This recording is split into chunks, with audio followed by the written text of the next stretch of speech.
ఈ 30 పాశురములను ఒక్కటిగా కూడి విన్నటువంటి వాడు లేదా చదివినటువంటి వాడు, రోజు అనుసంధించినటువంటి వాడు, ఈ సంసారమున ప్రతినిత్యము అనుసంధించినటువంటి వారు కూడా గొప్ప పర్వతము వలె ఉన్నటువంటి వాడు, 4 భుజములను కలిగినటువంటి వాడు, శంఖచక్రాదులను ధరించినటువంటి వాడు, ఆశ్రిత వత్సలుడు, 4 భుజములను ఆశ్రిత వాత్సల్యముచే ఎర్రబారిన కనుదోయులు గల శ్రీముఖమును, ఉభయ విభూతి ఐశ్వర్యములందును గల శ్రియపతి యొక్క సాటిలేని దివ్య కృపను పొంది బ్రహ్మానందముతో కూడిన వారై ఉండుగలరు.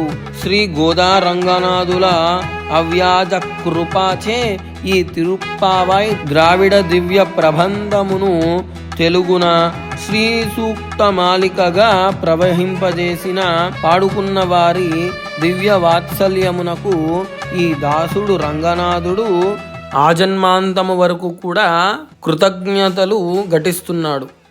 ఆండాళ్ తిరువడిగళే శరణం. జై శ్రీమన్నారాయణ.